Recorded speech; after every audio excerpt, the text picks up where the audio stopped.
स्वागत है दोस्तों आप सभी लोगों का आपके अपने इस यूट्यूब चैनल रेडियोलॉजी स्कूल पे। दोस्तों फिर से एक बार नेक्स्ट वीडियो लेकर के हम लोग आ चुके हैं। ये उस सीरीज का चौथा वीडियो होने वाला है। सीरीज का नाम है बेसिक रेडियोलॉजिकल फिजिक्स, जिसमें हम लोग रेडिएशन फिजिक्स को कवर कर रहे हैं और उसमें हम लोग हर एक चीज को देखने वाले हैं। जितने भी चीजें हैं उस बुक से, यानी बेसिक रेडियोलॉजिकल फिजिक्स का जो बुक है उस बुक को हम लोग कवर करेंगे, कंप्लीट खत्म करेंगे उस चीज को। जो बुक है वो बेसिक रेडिएशन के लिए है, रेडिएशन फिजिक्स के लिए है। उसमें एक चैप्टर हम लोग ऑलरेडी कर चुके हैं, जिसका वीडियो इसी सीरीज में इसी प्लेलिस्ट में अवेलेबल है, वहां पे जाकर के आप देख सकते हैं। ये है चैप्टर 2, जिसका नाम है atomic structure and electronic chapter 2। ठीक है, उसके भी 3 वीडियो ऑलरेडी अपलोडेड है और ये आपका चौथा वीडियो है। जाकर के आप देख लीजिएगा उसको। इसको हम लोग आगे बढ़ाते हैं। तो इस वीडियो में जो आज है, जिसमें हम लोग बात करेंगे फ्लोरेसेंस के बारे में और उसके बाद इनवर्स स्क्वायर लॉ के बारे में।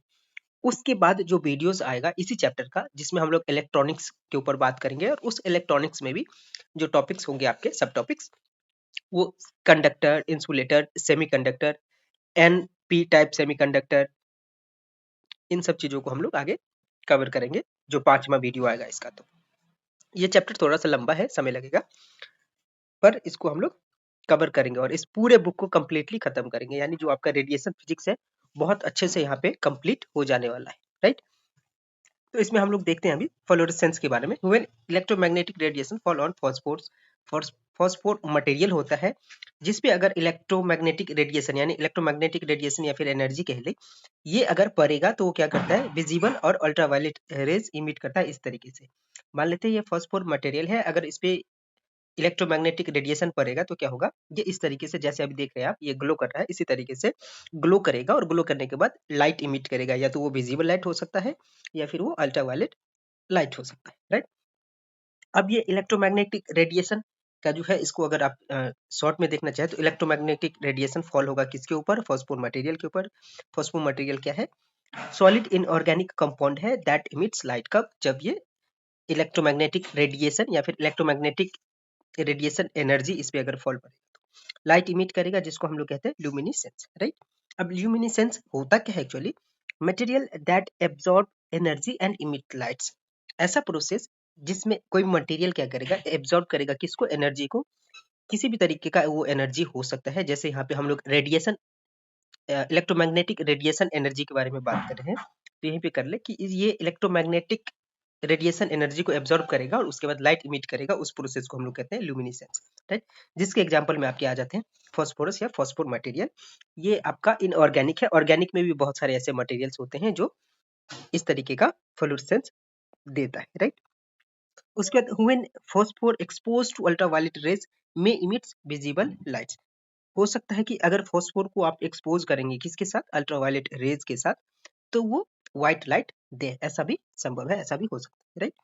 उसके बाद फिर लाइट इमिशन प्रोसेस होता है, वो होता एक्चुअली कैसे है, कैसे फॉस्फोर मटेरियल लाइट इमिट करता है जब उसके पास एनर्जी जाता है, इलेक्ट्रोमैग्नेटिक रेडिएशन उस पर फॉल करता है, तो कैसे वो लाइट इमिट करता है, उसका प्रोसेस क्या होता है एक्चुअली। तो जब भी आप देखेंगे तो जो आपका एटम होता है या कोई भी मटेरियल होता है, वो एटम से मिलकर के बना होता है। तो उस एटम का अपना एक ऑर्बिटल होता है, जिस ऑर्बिटल में इलेक्ट्रॉन्स मूव करते रहते हैं कंटिन्यूअसली।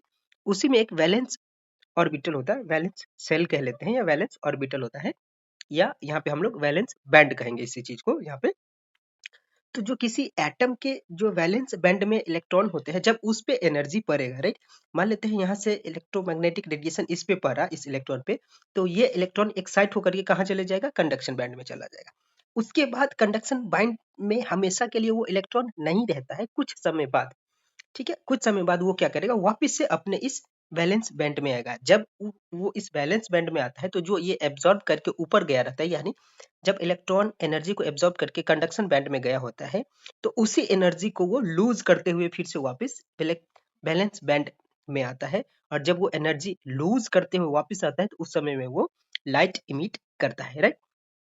गर्मी के मौसम में आप देखेंगे जो मटेरियल होता है, जो स्टील का बना होता है, स्टेनलेस स्टील वगैरह, जो कभी आप चदरा वगैरह देखेंगे तो बहुत ज्यादा शाइन करता रहता है, बहुत ज्यादा चमकता रहता है। तो जब वो इलेक्ट्रॉन होता है उस चदरा का, वो सन से हीट लेकर के एक्साइट हो जाता है और इस तरीके से बहुत ज्यादा चमकता है।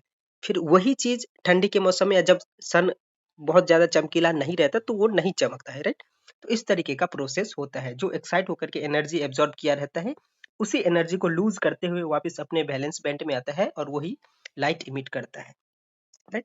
Energy of light emitted depend on the difference in energy band. अब कोई भी मटेरियल यानी ये जो फॉस्फोर मटेरियल है वो कितना लाइट इमिट करेगा या लाइट एनर्जी इमिट करेगा, वो डिपेंड करेगा कि इस दोनों के बीच का डिफरेंस या फिर एनर्जी लेवल का डिफरेंस कितना है।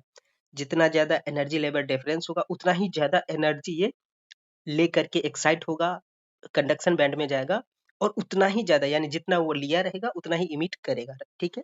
तो उस पर डिपेंड करेगा। Emitted energy is always less than excited energy.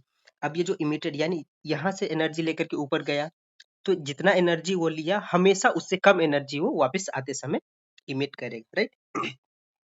उसके बाद some fluorescent phosphor use for diagnostic radiology. अब जैसे हम लोग इसमें BRIT DRIT या फिर जो रेडियो टेक्नीशियन के स्टूडेंट है जो लोग हैं उन्हीं को लेकर के ध्यान में रखते हुए इस सीरीज को स्टार्ट किया गया है। तो हम देख लेते हैं जो डायग्नोस्टिक रेडियोलॉजी होता है, उस डायग्नोस्टिक रेडियोलॉजी में फ्लोरेसेंस मटेरियल का क्या रोल है। तो एक होता है थीलियम एक्टिवेटेड सोडियम आयोडाइड, ठीक है, NaITI, राइट, जिसको जो गामा कैमरा में यूज होता है। एक्चुअली ये आपके बुक में ये चीज दिया हुआ है। इसका टेरबियम एक्टिवेटेड टोलिनियम ऑक्सीसल्फाइड इंटेंसिफाइंग स्क्रीन में यूज होता है। ये इंटेंसिफाइंग स्क्रीन एक्चुअली जो कैसेट्स वगैरह होता है आपका एक्सरे का उसमें लगे होते हैं, right. Sodium activated caesium iodide image intensifier है आपका फ्लोरेसेंट मटेरियल, वो यूज होता है कहाँ, गामा कैमरा में, इंटेंसिफाइंग स्क्रीन में, इमेज इंटेंसिफायर में। यहाँ पे रेडियोलॉजी के फील्ड में भी डायग्नोस्टिक रेडियोलॉजी में इस फ्लोरेसेंट फॉस्फोर का यूज होता है, ठीक है। अनदर प्रोसेस है उसी में क्या, फॉस्फोरेसेंस। फॉस्फोरेसेंस क्या होता है, जैसे अभी आप ऊपर देखा कि यहाँ इलेक्ट्रॉन लेकर के एनर्जी ऊपर जाएगा कंडक्शन बैंड में, फिर वापस से यहाँ पे जाएगा। कई बार क्या होता है कि यहाँ से यहाँ आने में इसको बहुत समय लग जाता है, टाइम का डिले हो जाता है, कितना, 10⁻⁻⁸, राइट। इतना टाइम का डिले हो जाता है कई बार, तो इसी को हम लोग क्या कह देते हैं, फॉस्फोरेसेंस, राइट। इसी को कहते हैं हम लोग phosphorescent, also called delayed emission of light beyond इतना सेकेंड्स, राइट। अब इसमें यही बताया कि यहाँ पे जाकर के फिर वापस से, तो ये कब वापस आएगा, मान लीजिए यहाँ से चला गया फिर यहाँ जाके स्टॉप हो गया, अब डिलेड हो गया, जब तक यहाँ रहेगा तब तक एनर्जी लॉस होता रहेगा, तो ये वापस कब आएगा, तो जो एटम है उसी एटम का इंटरनल एनर्जी इसको मिलेगा। अब जब उतना एनर्जी हो जाएगा कि वापस से ये यहाँ आने लायक हो जाए तो फिर वो वापस आ जाता है। Valence electron are stimulated but they get trapped in the conduction band। ये कंडक्शन बैंड में क्या होता है, ट्रैप्ड हो जाता है। then they get energy from atoms and internal energy actually लेता है, return to the valence band by emitting luminescence, right. ये प्रोसेस होता है। इसी प्रोसेस को हम लोग एक रैंडम प्रोसेस भी बोलते हैं। ये जो प्रोसेस है आपका ये रैंडम प्रोसेस भी कहलाता है। अब आपका इनवर्स स्क्वायर लॉ है। इनवर्स स्क्वायर लॉ क्या कहता है, the intensity of electromagnetic radiation is inversely proportional to square of distance from its source. यानी मान लेते हैं यहाँ पे एक पॉइंट सोर्स है जहां से इलेक्ट्रोमैग्नेटिक रेडिएशन क्या होगा, इमिट होगा। इलेक्ट्रोमैग्नेटिक रेडिएशन यहाँ से इमिट होगा, तो ये कितना डिस्टेंस तक उसका इंटेंसिटी क्या होगा, ये डिपेंड करेगा कि उसका डिस्टेंस कितना है। जितना ज्यादा डिस्टेंस रहेगा उसके स्क्वायर, इनवर्सली स्क्वायर के डिस्टेंस में उसका इंटेंसिटी कम होता जाएगा, ठीक है। तो यही चीज इसको ये लॉ बता रहा है एक्चुअल में जो इंटेंसिटी है वो कैसे डिपेंड करेगा डिस्टेंस के ऊपर। The inverse square law is based on the following points. अब ये जो इनवर्स स्क्वायर लॉ है ये इस फॉलोइंग पॉइंट्स के ऊपर बेस्ड है। The source of radiation is a point source. जो सोर्स ऑफ रेडिएशन होगा वो हमेशा पॉइंट सोर्स होना चाहिए, तभी ये law of inverse square law काम करेगा। Radiation, the radiation travel in straight line. Radiation हमेशा ट्रेवल करता है स्ट्रेट लाइन में। The radiation is emitted equally in all direction. जैसे ये पॉइंट सोर्स है तो यहाँ से जो रेडिएशन इमिट करेगा ये सभी डायरेक्शन में इक्वली करेगा, right. Again the radiation is emitted equally in all direction हो गया। The energy is radiated at a constant rate. हमेशा एक कांस्टेंट रेट से ही एनर्जी रेडिएट होता रहेगा, कांस्टेंट रेट से ही एनर्जी रेडिएट होगा। No radiation energy is lost on its way from the source to the point of measurement.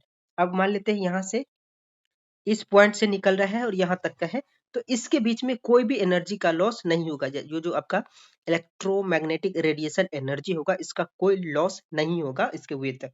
ठीक है, तो ये थे आपके इलेक्ट्रोमैग्नेटिक रेडिएशन का जो है फ्लोरेसेंस और इनवर्स स्क्वायर लॉ। इसको हम लोग इस वीडियो में कंप्लीट देख चुके हैं। आप अगर नए हैं तो चैनल को सब्सक्राइब कर दीजिए, मेरे साइड से एक यही चीज होता है आप सबसे। बाकी दोस्तों के साथ भी शेयर कर दीजिए, जुड़े रहिए। आप हमारे चैनल को जाकर के विजिट भी कर सकते हैं, बहुत अच्छी अच्छी चीजें वहाँ पे ऑलरेडी अवेलेबल है और आने वाले समय में बहुत कुछ आपको मिल जाएगा वहाँ पे। तब तक अपना ख्याल रखिए, थैंक यू सो मच। अब जो अगला वीडियोस आएगा आप सब लोगों के लिए वो होगा इलेक्ट्रॉनिक्स के ऊपर, जिसमें हम लोग कंडक्टर, इंसुलेटर, सेमीकंडक्टर्स के ऊपर बात करेंगे।